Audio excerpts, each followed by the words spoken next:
Salve, salve galera! Chegamos aqui na Motorsport TV Brasil, no YouTube, com, claro, conteúdo replicado dos nossos agregadores de áudio, com mais uma entrevista especial com o Otávio Guazelli, engenheiro brasileiro pioneiro na telemetria da Fórmula 1, passagem aí pela Minardi, gloriosa. A gente já tratou bastante da sua trajetória na Fórmula 1, Otávio, e prometemos para o nosso público uma segunda parte, falar de pilotos, causos e tudo mais.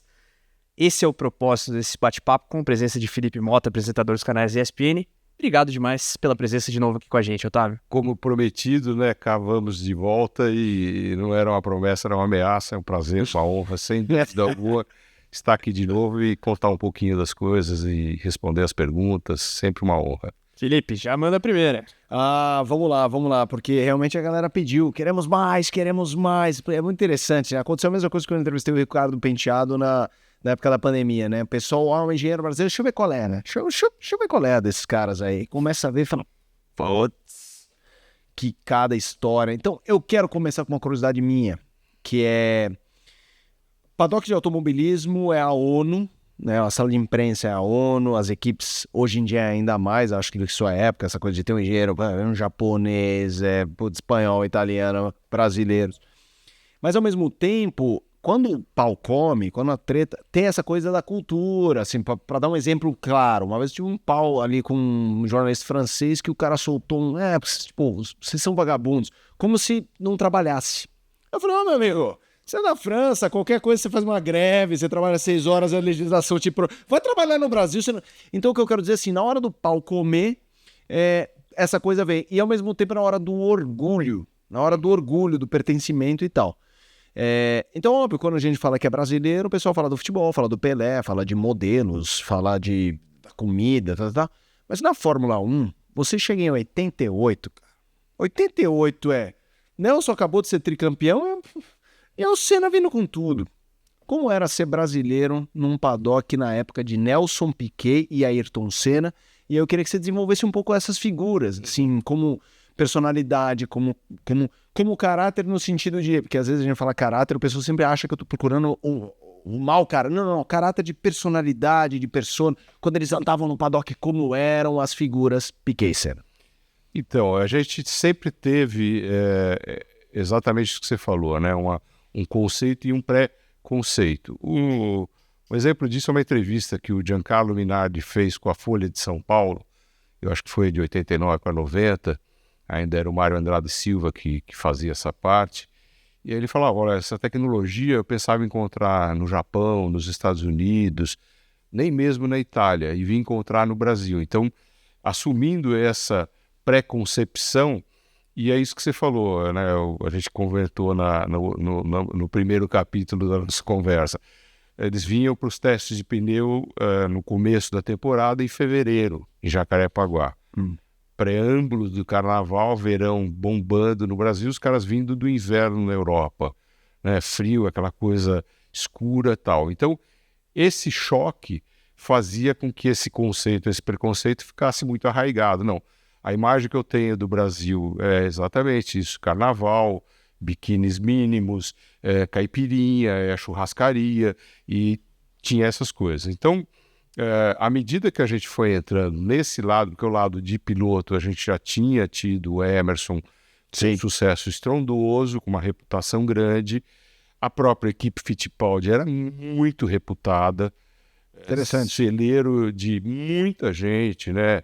Harvey Porter-Thwaite, do Adrian Newey, de muita gente boa, o próprio Giacomo Caliri que nos contratou, aí você tinha mecânicos, então vamos dizer, o lado de competição pura era muito legal, era muito contundente. Mas nessa área de tecnologia, dentro da Fórmula 1, tinha uma exclusividade de poucas, 2, 3 equipes, basicamente Ferrari, McLaren e Williams, e ficava meio nisso, e os fornecedores de motor. Então, quando a gente surgiu, foi sendo quebrado esse paradigma com todas as histórias que nós contamos, os recordes que nós fizemos, as coisas inovadoras, as primeiras situações.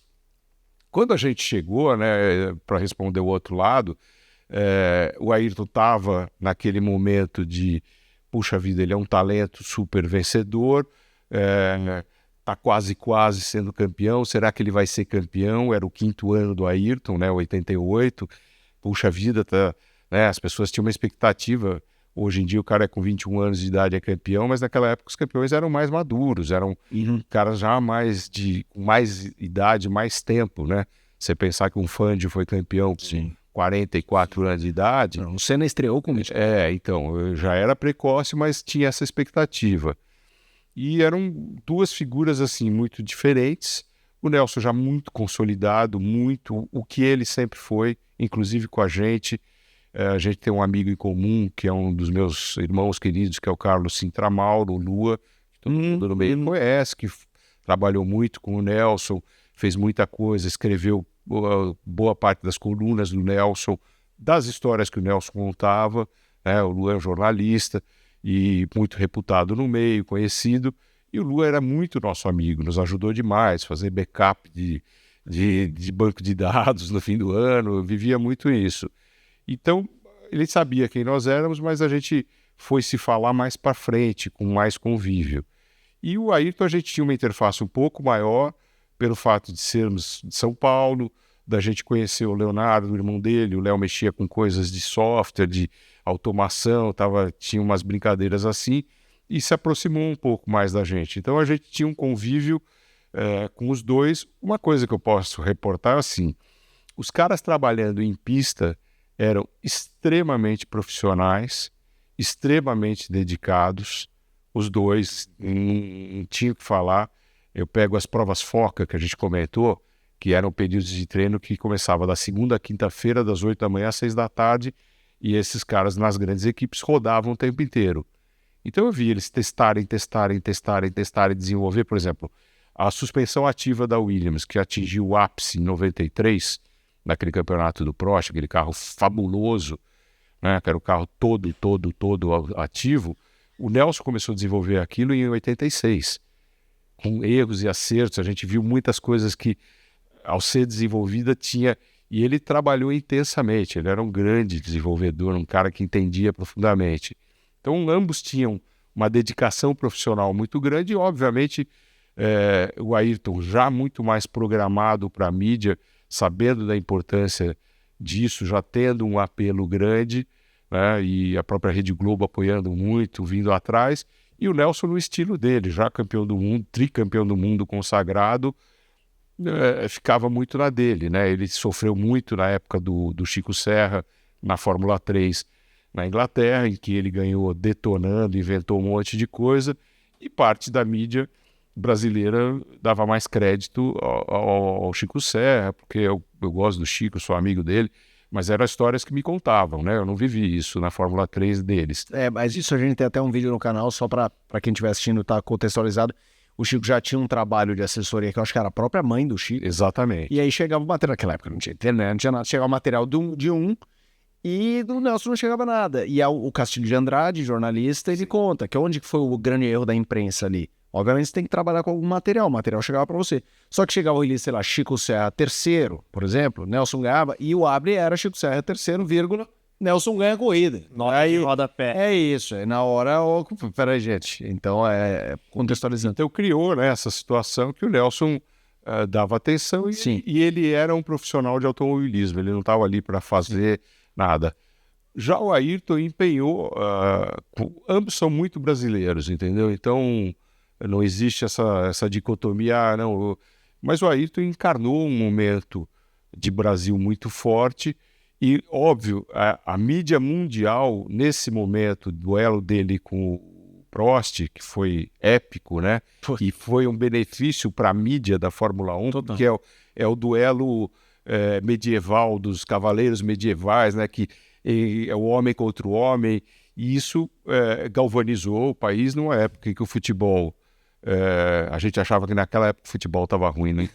Pelo amor de Deus, né? Eu que sou um cara que assistia a Copa de 70 com aquele time, socorro. Mas eles galvanizaram muito e a gente foi vendo esse crescendo do Ayrton, né? Tinha a sequência forte já de vitórias e pole positions, ele já era o flyman total e foi muito valorizado. Então... você tinha o hino da vitória com o Nelson também, mas o Ayrton foi um produto para Brasil de Rede Globo, a gente sabe por causa dos amigos e tal, a gente já não estava mais aqui vendo todas as corridas, as coisas pela TV brasileira, mas a gente sabe da repercussão. E mundialmente foi isso. E os dois eram assim muito profissionais, cara, muito profissionais e dedicados, caras assim que realmente se respeitava, porque não estavam onde estavam à toa e não foi por acaso. Foi construído muito forte e isso foi um exemplo muito bom. O Nelson dá um exemplo muito legal e que a gente aprendeu também por causa dele. Ele falou, olha, na época da Fórmula 3, na época que eu estava chegando na Inglaterra, e ele fez um hardware grande, né, de comprar um carro, de ele ser o mecânico, dele ter um motorhome que ele guiava e ele transportava e morava e vivia com macacão só e não sei o quê, de falar, eu tinha um compromisso, eu ia no dia anterior para ver o tempo que levava da minha casa até o lugar do compromisso para não chegar atrasado. Isso o Ayrton? O Nelson. Começo lá. Então você vê que é um cara que tinha uma visão do profissionalismo dele e ele foi um cara que foi entrar em boxe, né, para ser varredor de boxe. Sim, na época do Carlos Reutemann, e aí virou companheiro e no ano seguinte, 81, foi campeão mundial. Você Então, tem história com os dois, Otávio? Assim, porque você aqui na primeira entrevista citou um almoço, acho que com o Ayrton. Monza? Monza, 1990. Assim, alguma história, nem que seja isso, Tem, almoço. Tem. Por conta desse convívio mais intenso, né, e o Ayrton percebendo o que nós fazíamos, a gente ficou mais próximo do convívio com ele, também por conta da McLaren e da Minardi, como eu comentei, Sim, estarem sempre dividindo hotel local, né? E tem muita coisa, por exemplo, estava falando com o Carlos aqui em off, em 92, o Ayrton já tricampeão do mundo, eu tinha um projeto com a Embraer de desenvolvimento da parte de chassi. A gente pensou em aerodinâmica, mas a aerodinâmica tinha modelagem muito diferente, e aí tinha a parte de ergonomia do piloto, que contava muito. Pergunta para o Gugelmin, naqueles carros da Leighton House, ele falou, o carro melhorou 2 segundos, mas eu piorei 1 porque eu não estou cabendo dentro do carro. Então a gente tinha um projeto com a Embraer, eu comecei lá de trás da nossa época, com coisas da Embraer, com o engenheiro Osiris, com o Guido Pessotti, que era diretor técnico, depois lá passou para o Horácio Forjás. Então a gente conviveu muito. Eu já tinha esse projeto embrionado, né, a parte de suspensão ativa, que foi o último projeto que eu fiz na Minardi, e eu convidei o Ayrton para conhecer. E ele foi comigo em dezembro de 92, fomos lá do Conjunto Vari de helicóptero, ele, o piloto dele, ele pilotando o helicóptero e o Léo, fomos à Embraer para ele conhecer, visitar, e a gente fez uma visita muito legal, assim, totalmente off the records, que paralisou a Embraer, porque as pessoas não esperavam. Foi o dia que o engenheiro Osiris estava recebendo a imprensa de almoço de fim de ano, e o Ayrton tinha perguntado, você precisa de mídia? Eu falei, não, eu quero que você conheça o projeto, porque era uma época que a gente estava namorando alguma coisa de ele fazer aquela temporada que ele era pago por grande prêmio. Sim. E a gente tinha uma proximidade também com a McLaren, a gente sempre olhando, apesar dos nossos contratos com a Minardi, nós éramos uma empresa, nós estávamos abertos a oportunidades que surgissem, né? E chegamos a conversar sobre isso. Então ele, por exemplo, entre 90 e 91, nos testes em janeiro de 91 com o motor Ferrari, primeiros testes em pista em Paul Ricard, eu rompi o tendão de Aquiles direito. Voltei para o Brasil para operar e tal. O Ayrton foi uma das pessoas que me ligou em casa. Pô, que legal. O Léo me falou que você está recuperando, como é que você está? Então era uma relação pessoal. E convidou algumas vezes para ir na casa dele. A gente chegou a frequentar lá Angra de passagem. Eu não era amigo pessoal. E o Nelson a gente veio ter um convívio já depois, na época da Pirelli. Eu lembro uma vez em Estoril, ele estava ali no mureto. Eu passei, ele chamou para conversar em português e tal. E como é que tá? Pô, vocês vão passar Natal com Lua? E então a gente tinha, assim, sabia o que era, mas a gente nós não éramos tão relevantes, tão importantes, mas havia um bom convívio, né? Com o Moreno, por exemplo, a gente já tinha uma amizade muito grande, a gente fez até o Moreno ir para conseguir levar ele para Minardi, né? O Giancarlo tinha um respeito, um carinho, ele pilotou aquela Minardi no fim do ano, quando o Prost foi demitido da Ferrari, o Gianni Morbidelli, que era o piloto Ferrari na Minardi, foi para a Ferrari e abriu para o baixo pilotar para a gente, final do ano. O Maurício Gugelmin, né, o outro que a gente conviveu bastante, eu estava falando para o Carlos, com o Alceu Gugelmin. O Alceu é engenheiro florestal, é o irmão mais velho, técnico do Maurício, e ele articulou, por exemplo, uma época ele tentou nos levar para Leighton House, nós fomos para Bicester meio que escondido para conversar com o pessoal lá deles, né? Então a gente tinha um convívio mais assim com esse pessoal, né? E o Ayrton e o Nelson, por muito requisitados, talvez não tivesse tanto tempo, mas sempre nos trataram muito bem, com muita atenção e respeito naquilo que eles podiam. Sempre foi muito, muito importante, muito interessante para nós, emprestava prestígio. E aí, para finalizar tua pergunta, ser brasileiro nesse momento tinha um status diferente por causa deles, né? Se a gente computar que de 81 a 91 foram em 10 campeonatos, 6 títulos mundiais e pelo menos 2 vice-campeonatos, e você pegar de 71 para 91 em 20 anos, já vamos para 8 títulos mundiais. Vários vices. Vários vices e terceiros e coisas, quer dizer, era um momentum de brasileiros, e assim, não era só eles, eram eles no topo da pirâmide, mas era o Emerson fazendo, eu lembro dos nossos amigos e patrocinadores americanos, Ray Williams, esse pessoal, eu lembro que o Ray me deu uma vez uma fita VHS das 500 milhas de Indianápolis, de 89, quando o Emerson ganhou pela primeira vez e foi campeão da Indy. Você tinha o Moreno sendo campeão em 88 da Fórmula 3000, que na época fazia o que faz a Fórmula 2. Né? Você tinha o Rubinho com o Opel Lotus, depois Fórmula 3 inglesa. Eu estava na final do Rubinho, na Fórmula 3 inglesa em Silverstone, em que ele pulverizou o Coulthard e decretou o título. O Christian na sequência, e depois vem o Raul Boesio no grupo C, se não me engano, 87, com aquele 87. Jaguar Silk Cut, se não me engano, que era o roxo Bordeaux, né? Então, você tinha um volume, aí vinha André Ribeiro, Gil de Ferran, vinha um monte de gente super bota, cara. E aí, nós, do lado técnico, também fazendo bonito, para não falar do nosso ídolo e nosso líder máximo, que era o Ricardo de Villa, que era um super projetista, como eu falei, o cara que nos ensinou, deu o beabá, e a gente virou amigo pessoal do Ricardo, de frequentar a casa dele no sul da França, de fazer férias em Itapema junto com a família. O Ricardão era assim, e um cara super simples, né? Um cara legal, mas, cara, eu considerava ele daqueles gênios fora de série.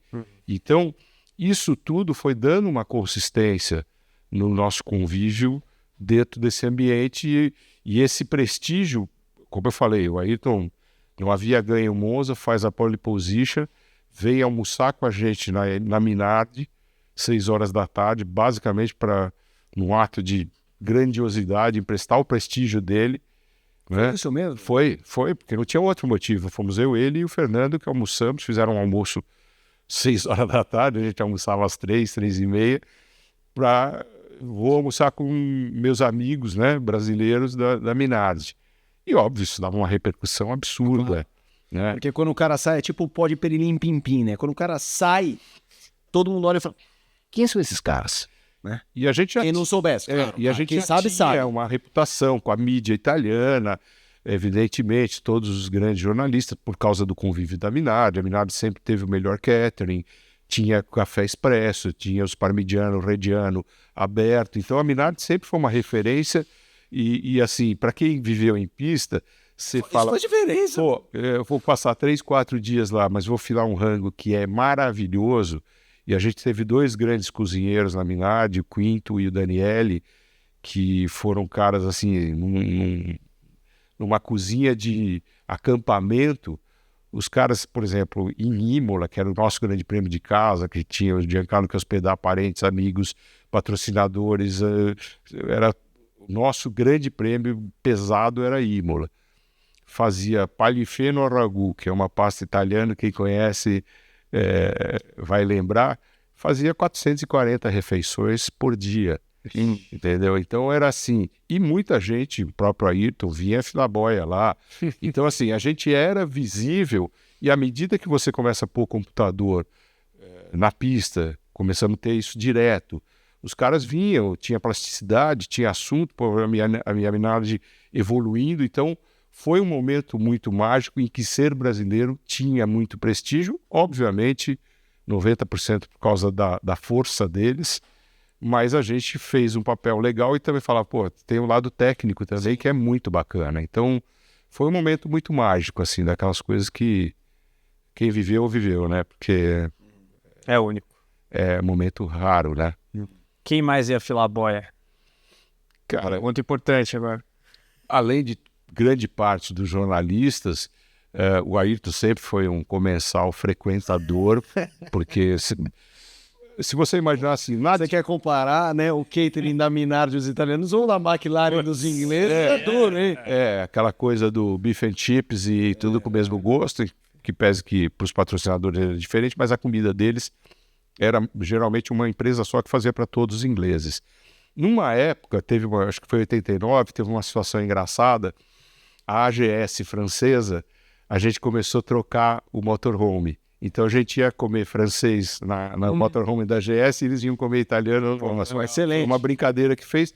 Numa época que esse convívio social, a gente era rival, mas a gente não era inimigo. E existia esse convívio social.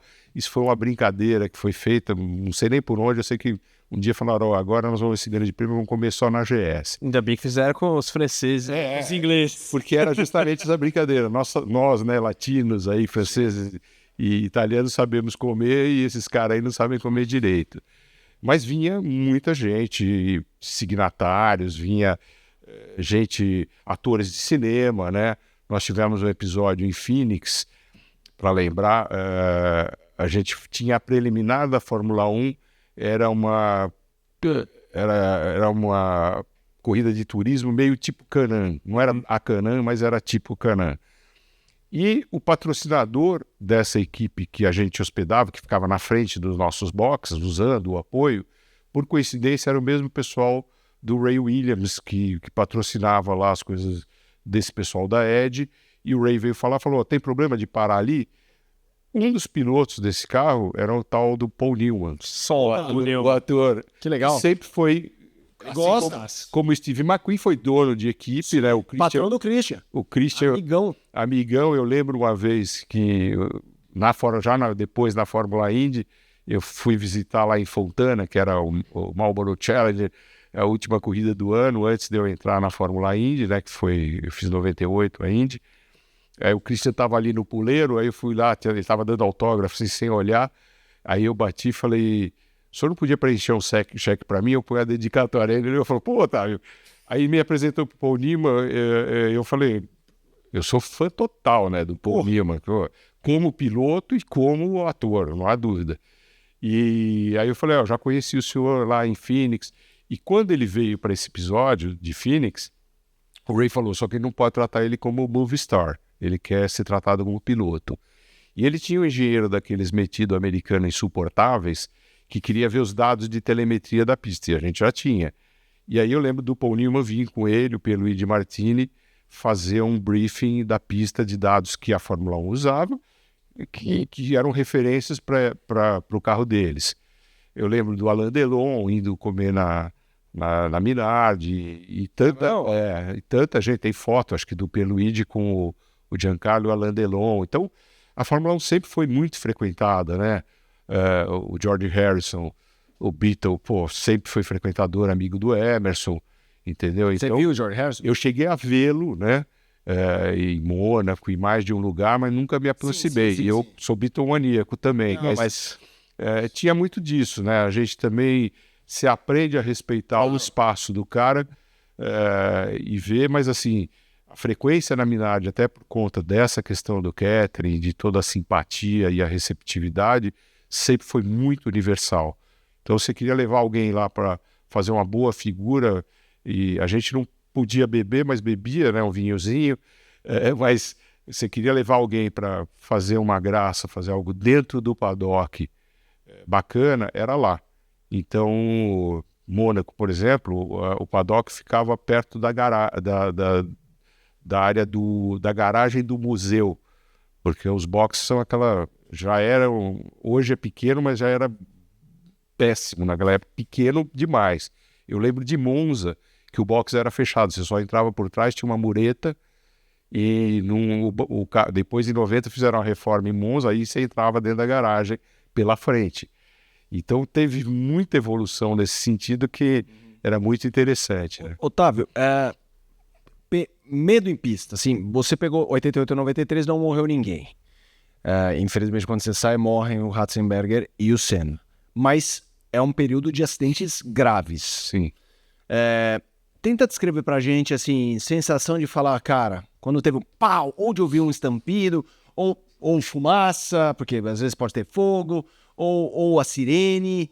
Qual a memória mais pesada que você tem numa pista e falar, cara, esse aí não sai? Olha, tem várias memórias, né?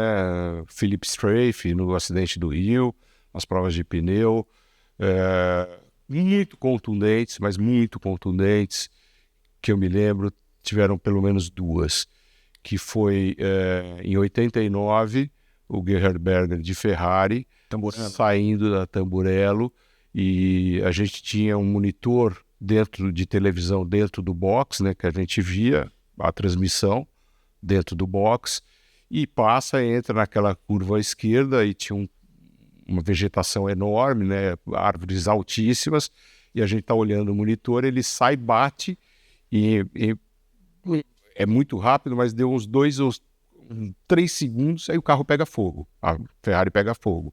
E aquele pavor, né? De novo um austríaco pegando fogo na Ferrari, e a gente olha para fora e no fundo, atrás das árvores, por cima das árvores, sobe aquela fumaça preta. Isso, eu tô arrepiado agora, na hora ali. Você falou, esquece. Porque você fala, cara, e aquele fogo pegando até chegar o carro, acho que eram uns Tempras que os caras iam até apagar, aquilo deu um certo pavor ali. A gente achou, tanto é que ele se queimou, tal, foi ruim. A segunda ocasião em que houve um silêncio sepulcral foi Jerez da Fronteira 90, se não me engano, com Martin Donnelly, com a Lotus, em que ele bate. O Roberto Moreno, estava na arquibancada vendo o treino bem na onde ele bateu, disse que ele ficou branco na hora. Nesse momento a gente também viu pelo circuito, e o carro, para quem lembra, desintegrou, tem muita foto e imagem disso, ele saiu com a parte do banco colada no cinto, e ele está caído no chão com as pernas meio voltadas para trás, viradas. Curupira. Ali a gente tinha meio certeza que ele tinha morrido. A foto é terrível. Eu acho uma das piores fotos da história da Fórmula 1. Foi horroroso isso, e eu falei, um silêncio sepulcral, porque ali eu lembro que o Fernando falou para mim, cara, o cara morreu. E a gente olhava para as pessoas para ver a reação das pessoas que tinham mais experiência ou mais vivência, e essa dúvida pairava na cabeça de todo mundo. Então, esses 2 momentos, com certeza, foram os mais agudos, né? Depois tiveram alguns outros assim, mas esses assim de impacto visual, esse negócio você vê na TV como se fosse num filme e você vê aquela fumaça saindo, aquilo foi uma coisa bem, bem forte, né? E depois teve muita história, né? Eu estava contando um pouco do Moreno em Monza, na 3000, que bateu na saída da segunda de Lesmo e foi parar no hospital.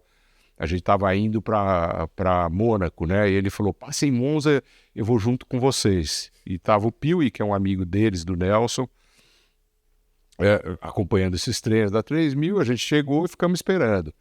Aí, Baixo, vambora. Ele falou, não, vou sair mais uma vez, e acabou. Já era umas 5 e pouco da tarde, já estava acabando o treino. Aquele Bromley Sport amarelo, número 42, né? Eu lembro desse carro. Saiu a bandeira vermelha, volta todo mundo, não volta ele. E daqui a pouco volta o carro dele arregaçado dentro do resgate. Foi o Baixo. Aí ele não voltou. E aí alguém foi falar, vocês estão com o Moreno? Ele foi para o hospital, direto. Da pista foi para o hospital ali, em Monza. Aí a gente foi ao hospital e isso já era 8 horas da noite, não conseguíamos falar, de repente aparece ele, com um pacote de exame meio tonto, parecia que tinha tomado uma sapatada, uma barata tonta. Não, vambora. Mas e aí, cara, como é que você tá? Não, tô de alta. Aí entramos no carro, estamos indo de Milão para Mônaco, né? E tá o Fernando Piuí guiando eu e o Moreno no carro atrás. E aí ele dava umas apagadas, assim. Aí eu falei, Piuí, dá uma olhada aí no retrovisor, o Baixo. Aí o Fernando, que era filho de médico, olhou e falou, cara, ele não tá bem. Baixo, o que você tem? Não, eu fugi. O que você fez? Não, eu fugi do hospital. Como você fugiu? Você não tá de alta, desgraçado? Não, eu fugi. Aí a gente falando, cara... Fugiu e que resgatou o cara que fugiu. E aí, Sem saber. e aí nós três entramos em pânico e falou, cara, esse cara deve estar com uma concussão cerebral. O cara vai morrer no carro. Ele vai morrer no carro e nós vamos passar a fronteira da Itália para a França com um cadáver. Muito bom. Como é que nós vamos fazer? Aí, 3 extracomunitários. 3, um australiano, 2 brasileiros e um brasileiro morto.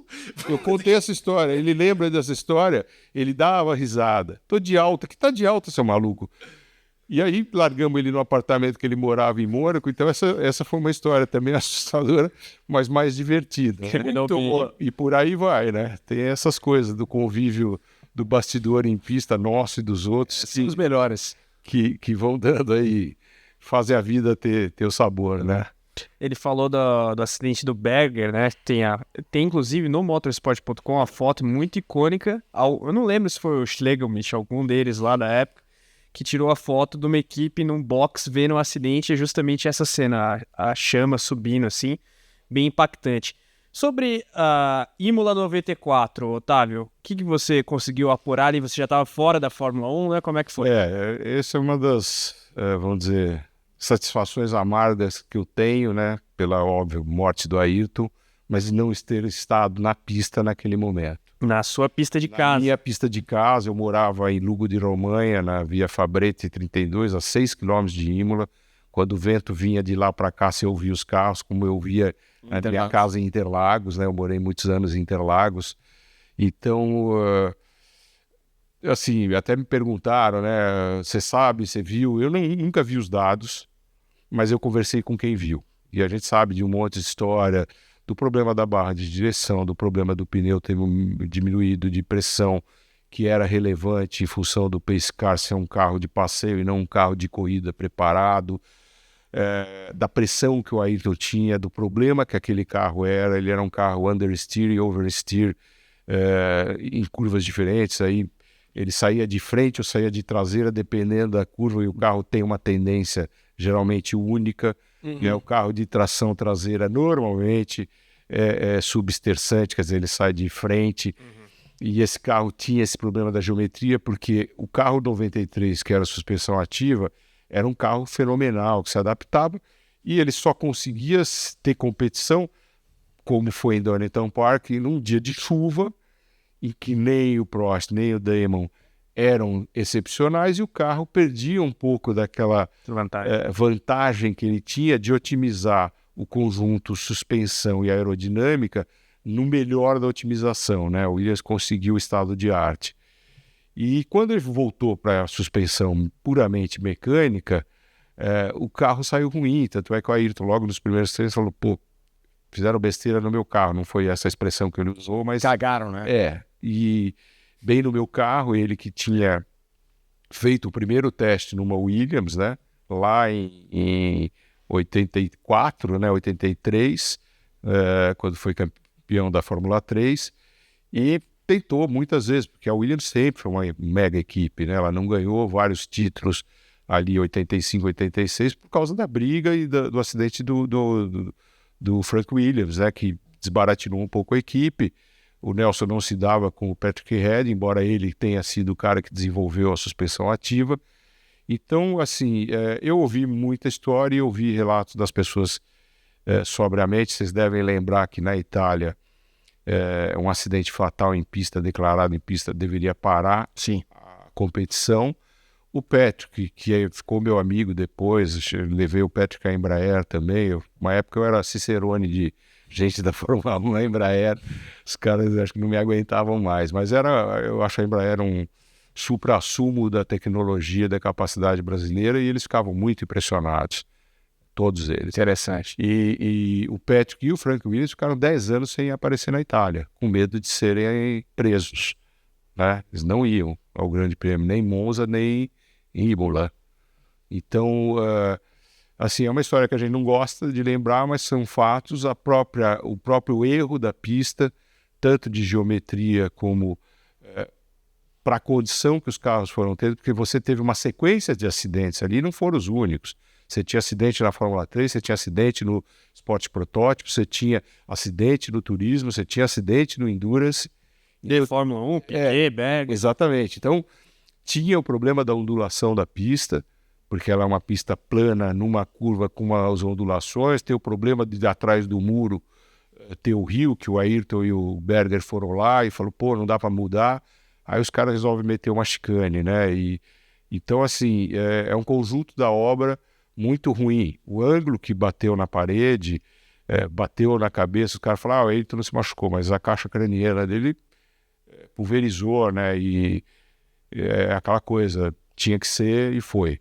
Mas não tinha o que falar, né? Por causa disso e de outros acidentes, é que a telemetria começou a ir para a mão da FIA para ver de quem que era a responsabilidade, porque o construtor tem uma certa responsabilidade, tem um risco assumido, ninguém faz esporte de competição no nível que faz a Fórmula 1 sem todos os riscos estarem assumidos, né? Gasolina, a coisa pega fogo, a gente teve alguns pequenos incêndios em box, é apavorante, porque aquela gasolina tem uma alta octanagem, tem uma flamabilidade absurda, então assim, é um problema, né, cara? E lamentavelmente a gente teve essa tragédia que até hoje marca muito a história de todos nós e da gente que viveu lá dentro com ele também, né? E muito.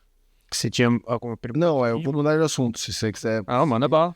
Não, para mim é uma coisa que me chama a atenção, não queria ficar explorando o tempo inteiro o Senna, mas você falou, quando você descreveu o acidente do Berger, recentemente apareceu um corte para mim de redes sociais de que quando o Senna ia para uma flying lap, finalzinho, assim, 3 minutos, regressiva no cronômetro, era de parar, assim, tipo, o Senna tá indo pra picar, assim, que o pessoal dava aquela...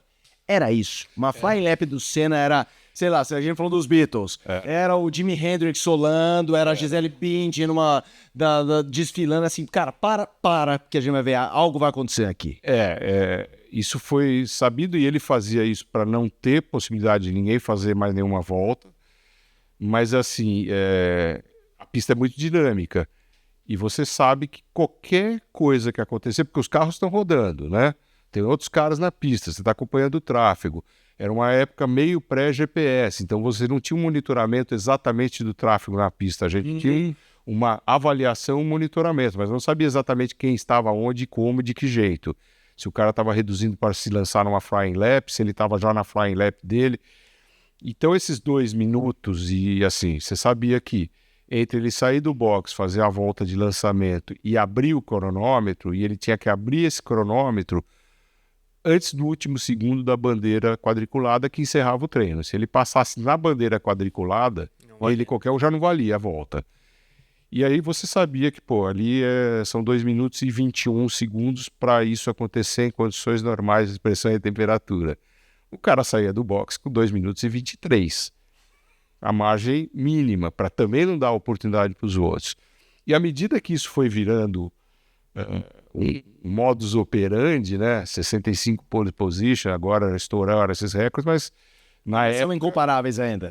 Na época foi uma coisa assim fora do comum, fora do normal, não tinha, né? Você tinha um Jim Clark com 25 pole position, que era um fenômeno, o próprio Nelson com 23, então você fala, cara, o negócio é complicado, e aí todo mundo parava, porque era um momento de suspense, que você falava, será que dessa vez vai dar? Será que não vai dar? Então realmente criava um clima de suspense em todas as equipes, em todo mundo, e principalmente nos rivais. E era parte do show ao vivo e em cores, que é aquela coisa, estou vendo a história ser feita aqui na minha frente, aqui agora, e momentos como foi Mônaco 88, depois Japão também, que ele meteu uma caneta, uma luneta em todo mundo.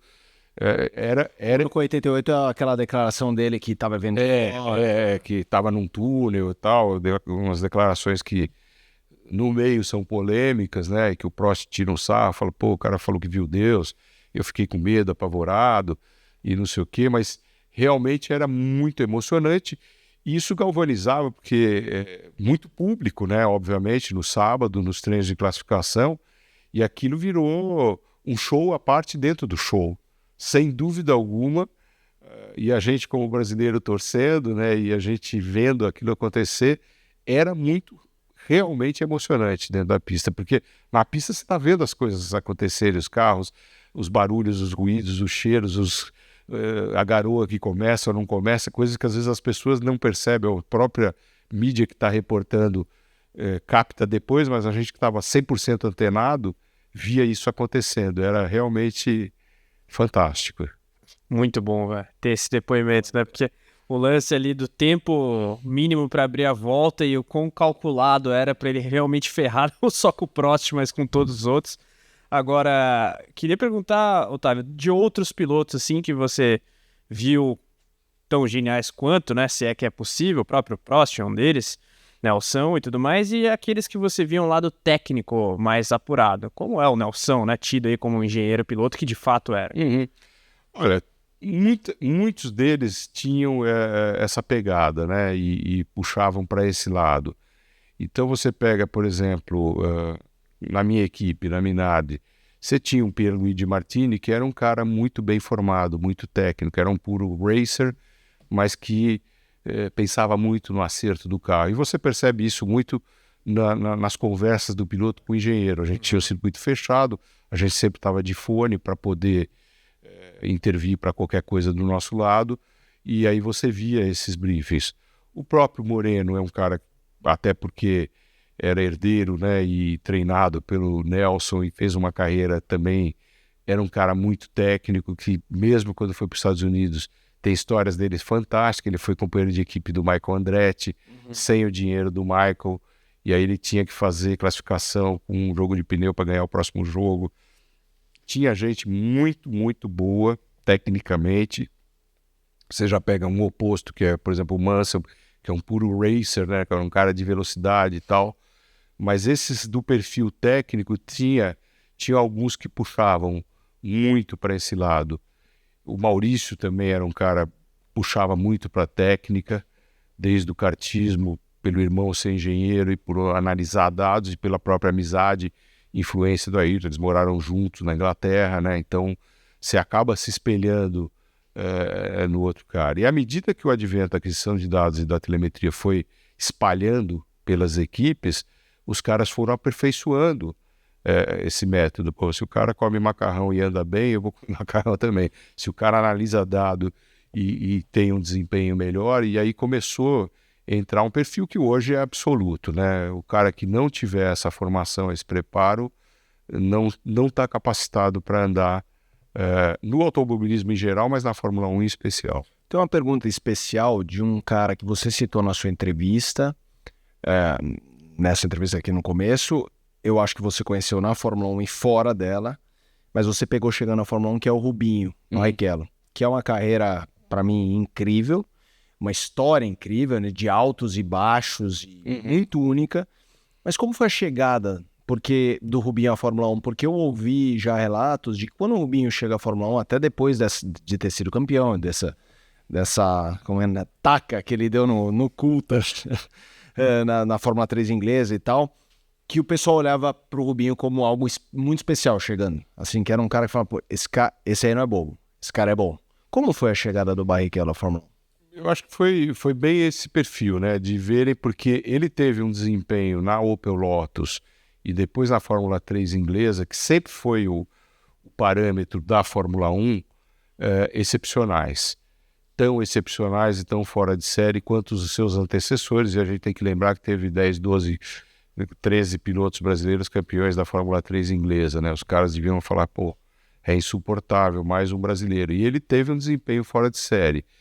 Quando ele foi acho que foi para Draco na Fórmula 3000, né, que ele foi para a Itália, já ele teve muito problema de administração, mas em função desse desempenho da Fórmula 3 e da Opel Lotus, sabia-se que era mais um problema de gestão da equipe do que ele como piloto. Então ele chegou com uma expectativa muito alta, né, entrou na Jordan com aquele patrocínio da Arisco, com todas as dificuldades que teve, mas era, sem dúvida alguma, esperado um desempenho muito grande dele e muita carga, e ele chegando doidão, Tanto é que em Imola ele dá aquela panca, ele mesmo admite, fala, pô, exagerei ali, né? Porque entrou e ele teve um acidente, se você analisa, foi um primeiro milagre, porque ele fala, eu morri lá 6 minutos, engoli a língua, não sei o quê, mas inclusive a forma como eles viram o carro dele, né? A porrada, ele tá de ponta cabeça, eles viram o carro assim, ele balança. Exato. Aí você falou, pô, eles queriam quebrar o pescoço dele e dar uma machadada que fica mais simpático. Então, dessas truculências, entendeu? Sim. De pavor também, não pode falar, mas ali foi gravíssimo, cara. Aquilo foi muito forte, porque ele estava chegando muito além do carro, né? Ele tinha essa pegada. Então, ele chegou muito reputado e muito considerado. E aí teve o problema de 94, que descarregaram em cima dele ser o novo Senna. A gente estava muito mal acostumado, na verdade, de que os brasileiros com aquele perfil, com aquele desempenho, chegando daquela forma, iam explodir do mesmo jeito que o Ayrton, né? A gente, pô, se não ganhar de goleada, não ganhamos. E não é bem assim, não é assim que funciona, né? Então, mas ele chegou extremamente respeitado, extremamente reputado. Como você falou, uma carreira absurda. É que no Brasil a gente acha que o cara ser 2 vezes vice-campeão do mundo não tem o valor, assim como o Felipe, entendeu? Se esses caras estivessem nos Estados Unidos, fazia fila. Não que eles não sejam respeitados, mas eu acho que falta muito aquele negócio que faziam daquele pessoal lá de humor, lá, acho que Cacete Planeta, não sei o que era. Cacete Planeta. Que tiravam muito sarro, musiquinha, aquilo... sabe, a primeira vez você pode fazer uma brincadeira, um xiste, mas na minha opinião, uma falta de respeito e a falta de visão. O Ilcinho Fittipaldi tem entrevistas dele até muito emocionado com a falta de capacidade da mídia à época da Copersucar de não entender o que eles fizeram e de prejudicá-los. Assim como a gente na Minardi, um comentário negativo, por exemplo, do Galvão, pô, a Minardi não anda... Era desagradável, porque você fala, cara, você está comparando a nosso esforço, a nossa luta com 30, 40 milhões de dólares, com um cara que tem 3 vezes mais gente e tem 500 milhões de dólares para competir, entendeu? Então, tem que se tomar um certo cuidado na análise, não ser tão emotivas, principalmente daquele que teoricamente, é um analista técnico, né? O que está analisando a questão.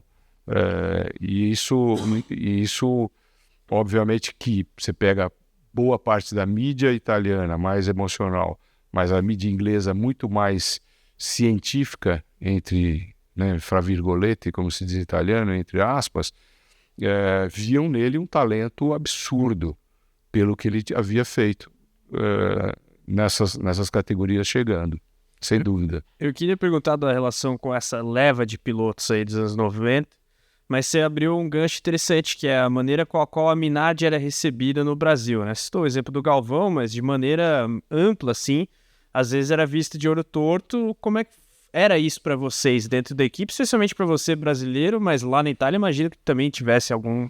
Olha, à medida que a gente foi evoluindo, e eu peguei o momento em que a Minardi começou em 85, teve motore Moderni, que era do Carlo Chitti, que foi um grande engenheiro da Ferrari, pai dos Alfa Romeo, mas estava ficando defasado, né? E o Giacomo Mantini, que era o dono da motore Moderni, era um dos sócios da Minardi.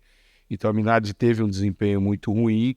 Quando nós chegamos, em 88, com o Ford Cosworth, que não era o top, mas era um Ford Cosworth, um motor bom, um carro já foi melhorando, a equipe fez o primeiro ponto, e a gente, toda aquela saga que eu contei, vamos para Silverstone 89, faz 3 pontos, aí em 90 temos o motor Ferrari em preparação, o desempenho, a equipe foi 7º lugar no Mundial de 91, no Mundial de 18 equipes.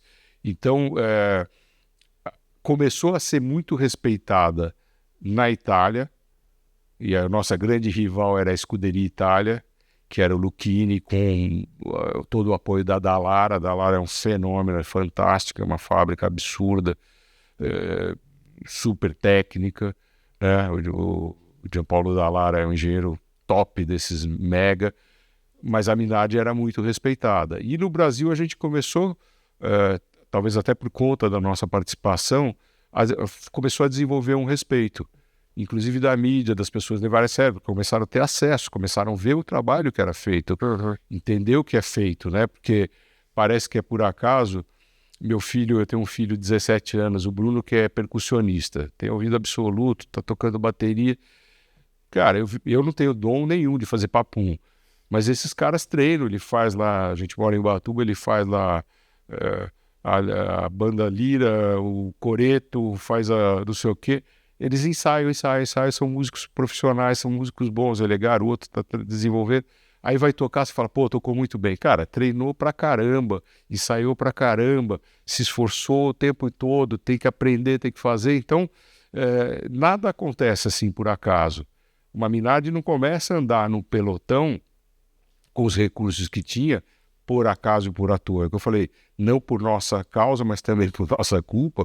A gente pegou esse momento. Então mudou um pouco o perfil daquela coisa do exército de Brancaleone, a última equipe, por ignorância de alguém que não acompanhava a temporada. Aí a gente teve um acompanhamento de mídia e que começou-se a acompanhar um pouco mais de perto o nosso trabalho e o pessoal começou a respeitar. O Galvão e o Reginaldo chegaram aí a Faenza, aí a Minardi, visitar. Então começaram a ver a estrutura da fábrica da Minardi era espetacular quando nós chegamos e ficou 3 vezes mais espetacular com toda a informatização que nós participamos e fomos autores desse processo de informatização.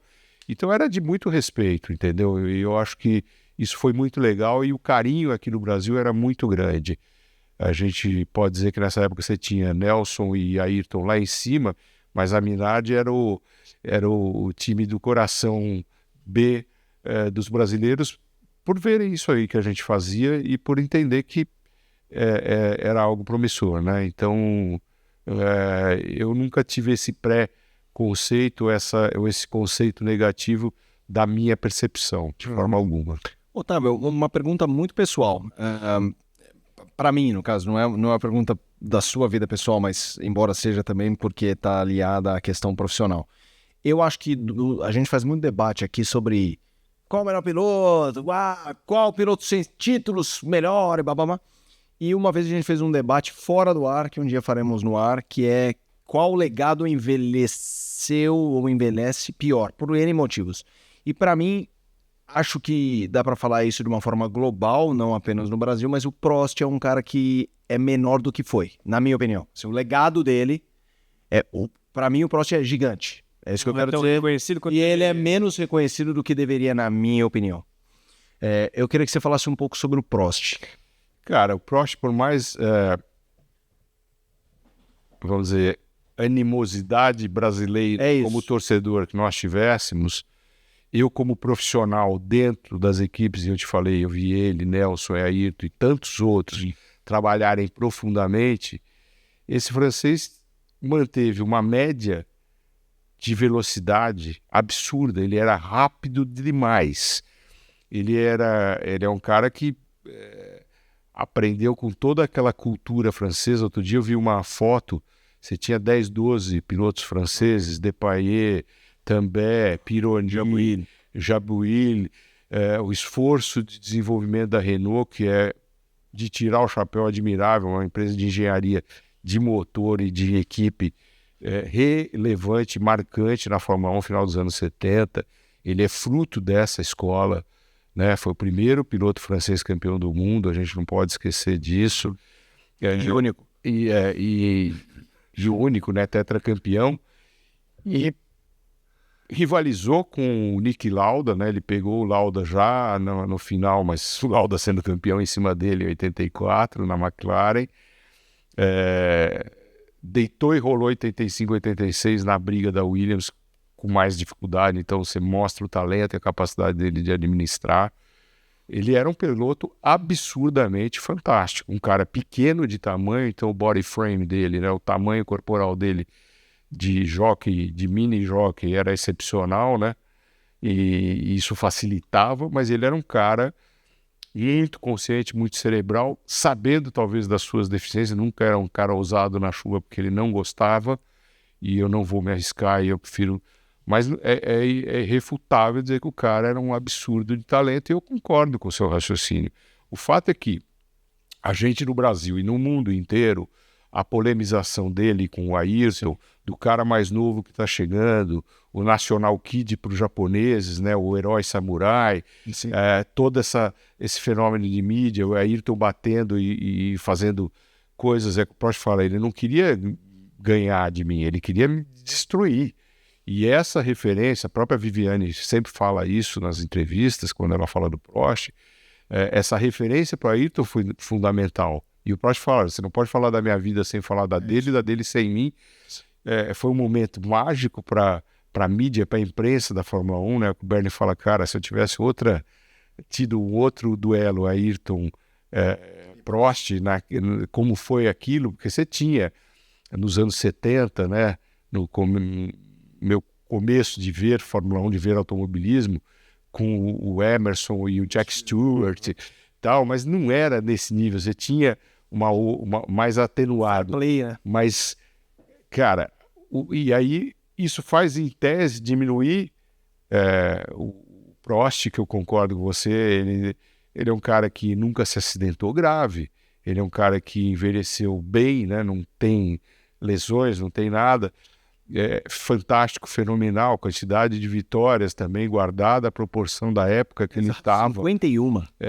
Que é um absurdo. Então, ele sempre foi uma referência para o Ayrton se superar e superá-lo. Tanto é que o Ayrton, superando o Prost, estava no Nirvana, né? Pô, conseguiu ganhar do cara que era a grande referência. Então, eu vi o Prost trabalhar em pista, assim, muito demais, e muito empenho, e muito detalhe, e muita coisa. É que a gente viu o fenômeno do Ayrton, e isso, de uma certa forma, fez uma sombra para a figura, mas fez uma sombra para uma montanha gigante do Himalaia fazendo para o K2, entendeu? Bom, tem 100 metros de diferença de uma a outra, mas as duas têm 8 km de altura. Então, eu acho que tem que, sem dúvida, perceber essas coisas ao longo do tempo e na perspectiva que a gente tem hoje, né? E você viu a chegada do Schumacher na Fórmula 1? Eu vi, e você sabe que a história do Schumacher é uma coisa de doido, né? Era o Bertrand Gachot que estava naquele carro, você conhece a história da mosca, né? Preso na Inglaterra, e ele chegou, eu me lembro muito daquele grande prêmio de Spa, em que ele chegando bem demais. Em que ele supostamente era um especialista da pista que ele nunca tinha andado, né? Mentira. Mas o Schumacher era o Wendlinger e o Frentzen, né? Sim. Que eram os 3 pilotos de grupo C da Mercedes, que faziam endurance. Então, os caras chegaram ali com muita quilometragem rodada, em alto nível, com grande preparo. E ele chegou muito bem, né? Chegou já num nível altíssimo, era um cara hiper competitivo, e aí soube se desempenhar tremendamente bem. Teve, como todos eles que estão lá no topo, a pirâmide fecha, o espaço é pequeno, então vai dar ombrada, teve com o Ayrton, teve com os outros. Ele era um cara que não tinha muito essa de fair play, né? Ele já era meio blitzkrieg, era arrasador mesmo, e batia, o Nelson fala isso, né? Bastante, então, mas era um fenômeno sabido, com diferencial grande. Você pega o Frentzen, era um cara muito bom, eles todos ali tinham um nível muito alto, mas ele já era um cara diferenciadíssimo, muito diferenciado, e conseguiu fazer o que fez, aquele projeto, né? Eles falam da Ferrari, era para ser o Ayrton, né? E acabou não sendo, e ele acabou conseguindo montar uma estrutura, quando ele ganhou o pentacampeonato dentro da Ferrari, que era imbatível. O Fiorio fala isso, né? Ele fala, pô, eu queria ter levado o Ayrton para a Ferrari, e saiu da Ferrari por causa disso, o Fiorio, e ele fala, pô, o Schumacher pegou isso aí. Então, saber montar uma estrutura dentro da Ferrari, cara, eu acho que você só tem 2 paralelos, porque a Ferrari é ponta, é muito competitivo, é muito exigente. Por isso que eu digo, a gente fazer alguma coisa e num determinado momento, num ponto da curva, ter sido nivelado e eventualmente superado naquele dia, para nós foi uma glória, porque era atingir o auge, o ápice, o nirvana. E eu acho que os únicos caras que conseguiram dominar, e o Schumacher pós-Commendatore, né, pós-Ferrari, é ele e o Fangio. O Fangio era o bruxo mó, né? O Fangio, para mim, era o cara mais fantástico deles todos, porque foi campeão do mundo em 3 equipes. O Ferrari chama ele de volta, falou, tem que chamar ele. Então ele era um cara que sabia montar e dominar essa estrutura de equipe de forma muito espetacular. O Ayrton teve muito problema dessa transição McLaren para Williams por causa das características das equipes, da forma de serem das equipes. Né? Ele não tinha um Joe Ramírez que fazia um meio de campo importantíssimo, mais um ex-Copersucar, né? Joe Ramírez. Então, Schumacher realmente sempre foi um fenômeno espetacular e mais um desses campeões do mundo, desses expoentes que, lamentavelmente, por uma questão do destino, está na situação que está, né? A gente... Sim. Você fala, não é possível, né, cara? Mas acontece. O ser humano é vivo e a gente é humano, por isso que está aqui. Otávio, você contou uma história fora do ar na primeira vez que foi aqui, que eu queria que você contasse, que é a primeira vitória do Senna em Monza. Que é aquela história legal, você contou do pódio, que o pessoal gritava. Conta como foi aquele GP. Então, aquele grande prêmio, o Ayrton já era, né, campeão do mundo, tinha se derrotado em 89 naquela batida em Suzuka, e em 90 ele estava duelando com o Prost na Ferrari. O ano todo. Monza, se não me engano, era o 11ª prova, a gente precisa ver no calendário para não falar besteira, mas era já reta final da temporada. E a mídia, tanto a italiana, mas a inglesa também, mas principalmente a mídia italiana, falava, olha, um grande campeão do mundo tem que vencer em Monza, que é um dos 5 palcos mais importantes. O Ayrton tinha rodado um ano, aí o outro ano vazou o óleo, ele já tinha tido uns quase ali, bem quase, né? Ele roda, acho que no ano anterior, na parabólica, a torcida italiana vai em delírio e tal, então tinha essa coisa do clima que eles criam, né? Mas que era uma coisa importante. Realmente Monza é um autódromo de 1923, é considerado um dos top 5, assim como Interlagos, Spa, Silverstone, Indianápolis, que é o mais, né, tradicional, o mais antigo, 1909. Então Monza era Itália, né? Itália é aquele fervor italiano, os tifosi é a casa da Ferrari, Monza. Então chegamos em Monza com toda essa pressão em cima do Ayrton, e o Ayrton treinou super bem, faz a pole position nesse sábado que ele veio almoçar com a gente, e aquela pressão da corrida. Aí faz a corrida, ele faz a melhor volta e ganha a corrida de ponta a ponta, hat-trick completo. E vai pro pódio. Esse dia eu tinha falado, porque assim, acabava a corrida em Monza, em vários lugares assim, mas Monza era talvez o principal. Fechava-se os boxes imediatamente, porque tinha a invasão dos tifosi, e aqui é vandalismo, mas lá é invasão simpática. E eu lembro que nessa época tinham 2 engenheiros... Isso é muito bom, né? 2 engenheiros da Honda que eu conhecia, japoneses, e a gente meio se gesticulava, um deles falava um pouco de inglês, e eles me viam ali transitando e tal, e eu falei, olha, eu vou ficar para ver o pódio, eu quero ver o pódio, e tinha avisado para a equipe, falei, olha, que fechar, depois você entra para dar a volta, né? Eu falei, não, eu dou a volta. Pô, mas são os tifosos. Eu falei, cara, eu sou brasileiro, sou acostumado a sair no Morumbi, Corinthians, Palmeiras e Corinthians, Carnaval, não vou me assustar com gente.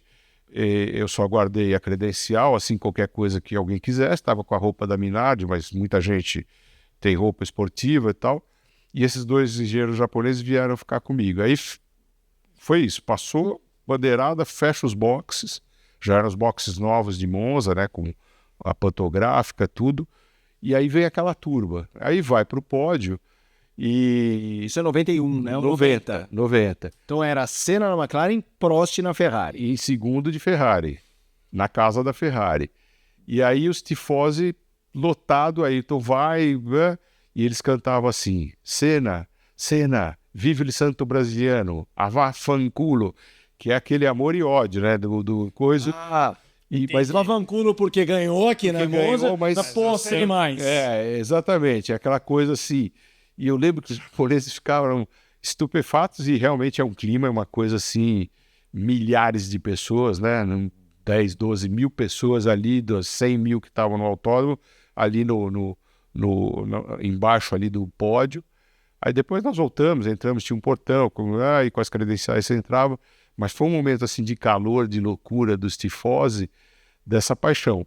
Evidentemente, se o Ayrton tivesse, como era a ideia, ido pilotar na Ferrari, e tendo ou não desempenho, mas provavelmente teria um desempenho, cara, se ele ganhasse Monza com Ferrari na Ferrari, nossa, teria sido uma apoteose absurda, porque eles são muito quentes e é muito...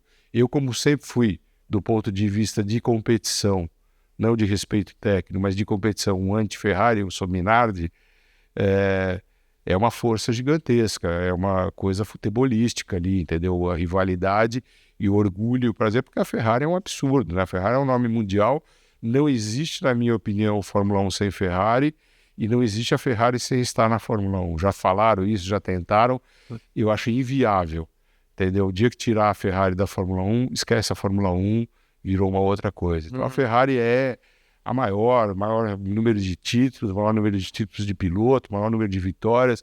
Ela é a senhora absoluta, rainha, né? Não sei se vocês conhecem a história do símbolo da Ferrari. O cavaleiro eu ouvi falar, mas se puder, eu vou fazer um briefing aqui. A história que eu aprendi é a seguinte: existia um piloto da tem a ver com a guerra, não é isso? que era o Baraka, né?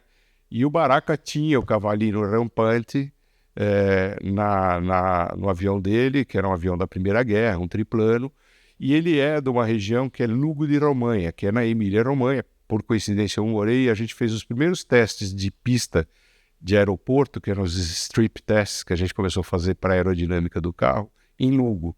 E foi lá que eu conheci, foi onde o Nelson fez o curso de pilotagem de helicóptero dele, nesse aeroporto, e o Baraka era a base dele ali. Ele foi abatido na Primeira Guerra, e muitos anos depois, quando o Ferrari começa a Ferrari, a mãe do Baraka vai lá e fala: olha, senhor Enzo, senhor Ferrari, o senhor pode usar o símbolo do meu filho, o senhor vai ter muito sucesso.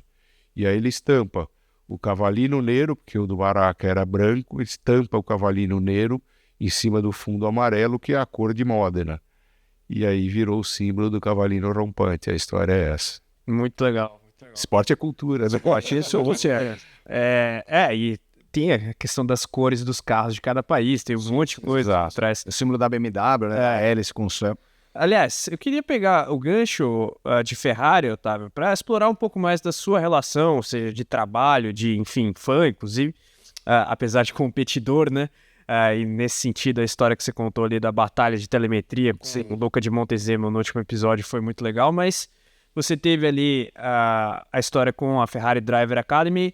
Como é que foi surgir esse link de trabalho mais forte com o time de Maranello? Então, a gente estava desenvolvendo, por coincidência, eu estava com o Lua desenvolvendo um projeto que era a tal da Kartdemia, né? Era uma academia de kart, porque já existiam algumas escolas de pilotagem e tudo, e o pessoal da Itália já tinha lá em Siena uma escola de kart que estava preparando, que tinha um fisiologista. Então começou-se a criar a ideia de, a partir do kartismo de competição, você começar a preparar moleque já com a cabeça de um profissional, né? Então juntaram lá um nutricionista, psicólogos, por exemplo. Você tinha na área de psicologia 10 disciplinas, 10 fatores de avaliação para preparar a carreira do cara. Então a gente tinha esse projeto da Academia do kart. E por uma coincidência, nessa época a gente tinha ido fazer uma dessas viagens para a Itália, sempre fui, né? Eu tenho cidadania italiana, sou meio italiano, a minha mulher a Valéria também tem cidadania, também é filha de italianos de Siena, então a gente tem uma relação pessoal, sentimental com a Itália profunda. Então estávamos na Itália, lá visitando esse cartódromo em Siena, que é muito bonito, e surgiu essa história, e o Giancarlo sabia que eu estava lá, falou: olha, vem almoçar comigo em Faenza. Isso que ano, mais ou menos? Isso foi mais ou menos 2007, por aí, 2006 para 2007.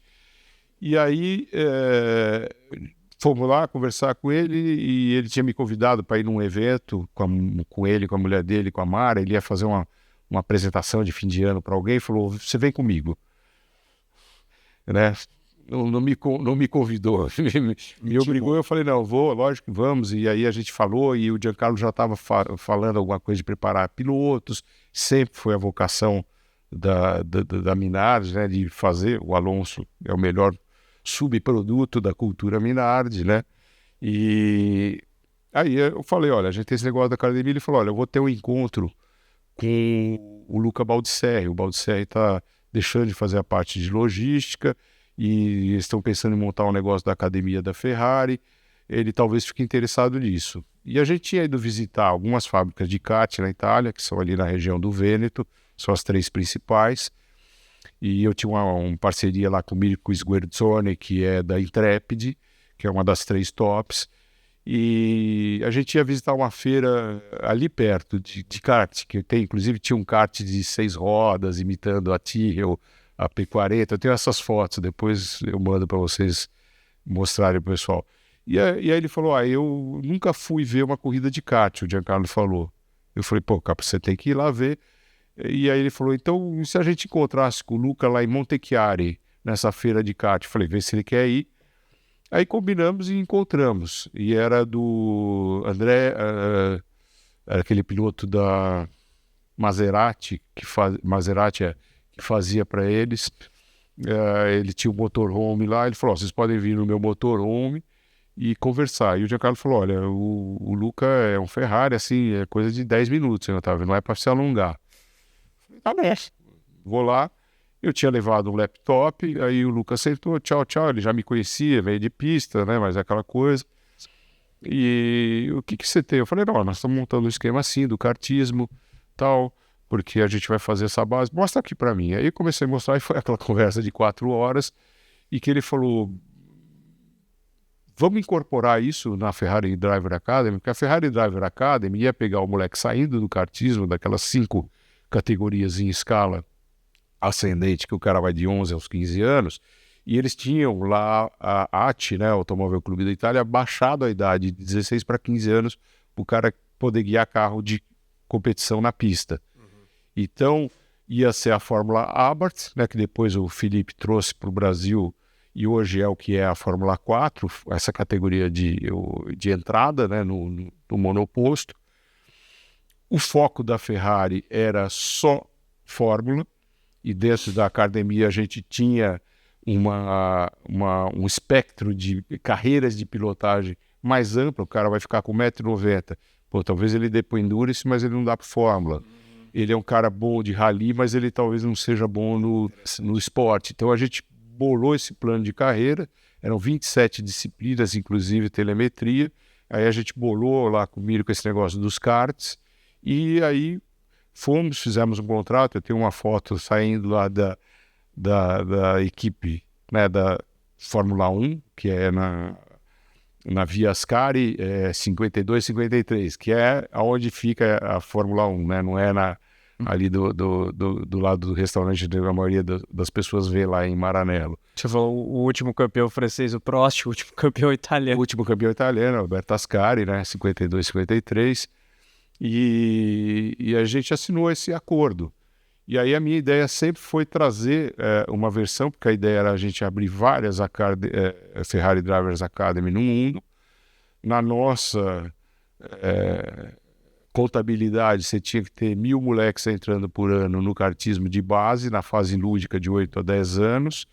E aí os que tivessem patrocínio e condição iam subindo, para você tentar a cada ano ter 1 ou 2 pilotos com potencial, depois de todo esse processo, Fórmula 3 Abarth, Fórmula 3 italiana, Fórmula 3 inglesa, Fórmula 3000, Fórmula 2, a categoria anterior à Fórmula 1, chegando em condições, porque a Ferrari sempre contratou campeões do mundo, e aquela vez que o Schumacher se machucou na Inglaterra, eles chamaram o Marc Genet, o Fisichella, chamaram um monte de gente, mas ninguém conseguiu segurar a onda, porque também entrar numa Ferrari no meio de uma temporada para tentar suprir e substituir um Schumacher não é tão fácil.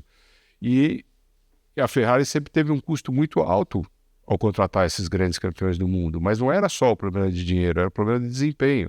Então criar o cara numa cultura já preparado, e também já pós-effect da vida do Ayrton, né, o cara tem que ter preparo físico, Então a gente tinha baterias que a gente fazia grid invertido, o cara em primeiro vai pegar o kart do cara que chegou em 20º, a gente fazia eles fazerem uma modificação física, aí a gente desenvolveu um sistema de telemetria que chamava Driver Dynamics, específico para o desempenho do piloto. Nessa época o pai do piloto é o patrocinador e é o palpiteiro Morse, ele foi engenheiro, então é uma catástrofe, porque é igual a mãe da Miss, né? O pai de piloto e mãe de Miss. A minha filha de ver de longe é a mais linda, o meu filho só de ouvir é o mais rápido. E aí eles queriam, a gente precisava que eles bancassem os meninos, né? Mas eles queriam fazer debriefing, vir conversar. Então a gente criou a ideia assim, você pega os dados de telemetria abertos, os dados de todo mundo, basicamente aquilo que a gente conversou antes, do volante, do pedal, da interação do piloto com o kart, né? E aí o cara, para entrar no debrief, tinha que fazer um relatório sucinto. Então, nas primeiras 2, 3 corridas, tinha pai que pegava 5 pilotos na frente e 5 pilotos atrás. Você não consegue processar esses dados. Você precisa de uma equipe de gente para fazer isso. E aí a gente conseguia segurá-los para não ter essa influência. A Kate, num menino de 10, 12, 13 anos, que às vezes teve um desempenho ruim naquele dia, mas que não é para arrasar com o cara psicologicamente, é para ensiná-lo que ele vai ter que aprender a perder para poder ganhar um dia. Então foi um processo muito legal, nós fizemos isso em 2007, 2008, 2009. 2010 eu já estava, como eu falei, tinha aquele negócio do biofeedback, que tinha uma equipe que eram 32 caras que estavam em volta dos vários anéis, né, concêntricos de tecnologia, da empresa da Ferrari na Suíça também de busca de tecnologia. Então a gente conviveu muito ali. Como eu falei, tinha 17 caras da Minardi, o Marco De Luca, que era aerodinâmico, que foi cria do René Hilorst, estava lá com o Aldo, o Muttley, que era um mecânico nosso, o Damiano Romano. Então tinha muita gente ali que a gente convivia muito bem. E aí foi quando eu tentei trazer para São Paulo, para o Brasil, a Ferrari Driver Academy. Na época eu morava ainda em Florianópolis, mas a ideia inicialmente foi tentado de fazer lá, junto com o governador Luiz Henrique da Silveira, que tinha mudado o show lá do kartismo que ele fazia dos ingleses para Canasvieiras, e deu uma briga. Foi para eu investir o dinheiro, e a gente tinha o projeto pronto, todo bonito. O Marcelo Borato, a Ceci, que eram amigos meus da área de publicidade, de arquitetura, bolaram todo o prédio e tal. Então nós íamos fazer uma coisa muito legal. E bem nesse momento surgiu o convite do Gilberto Kassab, que é meu contemporâneo de pole, para eu assumir o Autódromo de Interlagos, porque ele queria fazer umas mexidas, mas precisava de alguém com perfil técnico. E principalmente ele falou, olha, 95% da minha preocupação Interlagos é a Fórmula 1, porque óbvio, é o top do top do top no autódromo, e eu, por ter esse perfil e essa história de Fórmula 1, e ser engenheiro, e ter fluência nas línguas e tal, e ser um cara conhecido no meio, né? Ele achou que era interessante, e para mim foi um privilégio, né? Uma oportunidade. Interlagos é um dos principais autódromos, né? A história de Interlagos hoje inteira, e tenho o maior prazer de ter participado disso. Então, o processo todo da Driver Academy se deu dessa forma, né? E buscando patrocínios, a ideia era a gente ter possibilidade, por exemplo, a Ferrari sempre teve patrocínio da Shell em combustível, historicamente. E aqui seria interessante a gente fazer alguma coisa com a Petrobras, junto lá com o Binho Carcassi, o Paulo Carcassi, que são caras fantásticos, são meus amigos. E aí a ideia era a gente otimizar e não ser clubes exclusivos, eu faço o meu, você faz o seu. Vamos fazer mais condições, né, para oportunizar possibilidades para caras que eventualmente não tivessem a capacidade. Eu falei na última vez que a gente estava conversando que se eu fiz e o que eu fiz, qualquer um pode fazer. Do ponto de vista de capacidade. Capacidade não está em lugar nenhum, assim como o talento não está em lugar nenhum. Vai estar onde estiver. Lógico que você tem que ter condições e ter competência para desfrutar dessa sua capacidade, do talento. É que eu falei, meu filho está tocando bateria. Eu não sei fazer papum com nada de bateria. Mas tem que treinar, tem que trabalhar. Eu falo, Bruno, vai lá, toca. Você tem que ter condição disso. Mas se você não dá a chance, Se os caras não dão a chance pro Hamilton andar dentro do supermercado lá do Talbot com aqueles cartinhos de brinquedo, nunca o cara da McLaren teria visto, não teria dado, né? Você sabe da história. O cara deu o cartão pro pai dele e falou, vai, me procura na McLaren. O cara falou, que procura na McLaren? Você tá maluco? Foi fazer isso 2 anos depois, o cara virou o que é. Então, a nossa ideia também era, embora o automobilismo seja uma coisa de elite, de dinheiro, de custo, tentar buscar essa oportunidade. Porque, de repente, você pega um menino que não teve oportunidade, que não tem condição, o próprio Rubinho, a gente estava falando dele, é o fruto desse. Ele rivalizou com o Christian todo o tempo no kartismo. O Christian, que é um talento, né? Eu adoro, sou fã do Christian. Acompanhei muito o Christian, que veio um pouquinho depois, logo na sequência do Rubinho. Foi piloto nosso na Minardi. Eu tive o prazer de receber o Christian na primeira vez que ele entrou no carro da Minardi, ainda no cavalete, para experimentar. Batia a mão dele, porque o Christian é um cara maior, sim, né? sim. Não é? O body frame dele não é pequeno, embora ele seja magro, tudo. Hoje ele tá super grisalho, eu acho engraçado. E o Christian era um moleque, no começo, meio insuportável, entendeu? Quando eu conheci ele mais, moleque lá atrás. E aí eu sempre falei, Christian, você tá envelhecendo, casou, teve filho, virou um cara maravilhoso. Sempre foi. A pressão de ser um Fittipaldi no Brasil e no mundo é muito grande. Mas você pega o Rubinho, cara, não tinham as condições necessárias suficientes. É um hardway Total. e mais o valor. Então, se você pudesse fazer e dar a oportunidade, e o objetivo da Driver Academy sempre foi esse também, de abrir o leque e tentar trazer gente que, de repente, vai ser um novo carro. O que eu tô sentindo aqui, Otávio, é que a gente vai ter que deixar combinado o round 3. Pode respirar, que vir para São Paulo é difícil, porque assim, o que eu sinto falta, curiosidade agora, para a próxima, hein? Esses homens fortes da Fórmula 1. É Frank Williams, é Ron Dennis, você citou Patrick Head, Luca de Montezemolo, porque a gente falou mais de pilotos e de ambientes, que isso é que o público geralmente quer saber mais. Mas eu sou fã dessas histórias de sucesso e com certeza vai ter muita história para contar pra gente. Você fala de Kenty, você fala de Guilherme Gilles, você fala de Duca Rouge. Olha lá. Você fala de gente que eu tive o privilégio, o próprio Carlo Kitty, muita gente muito bacana, muito boa. Não, a gente faz, é uma honra, é um prazer estar aqui, é um pouco do que a gente viveu e conheceu para dividir, né? O público de vocês é enorme, a repercussão é muito grande, a gente fica muito feliz que as pessoas vejam e eu cometi alguns erros na última vez, falei, foi em 87, não, leiam 89, eu entrei em março de 88. Então, é muito legal interagir e a gente está aberto também para ouvir perguntas, né? As pessoas querem saber, a gente vai pensar alguma coisa especial com vocês para o livro. Vamos sim. Até para essa terceira a gente prepara alguma coisa legal, que ele está em PDF, então...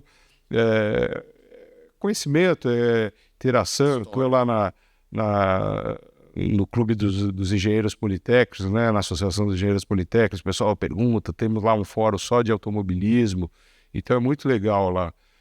O professor Dario Gramorelli me falou, volta, fica ativo.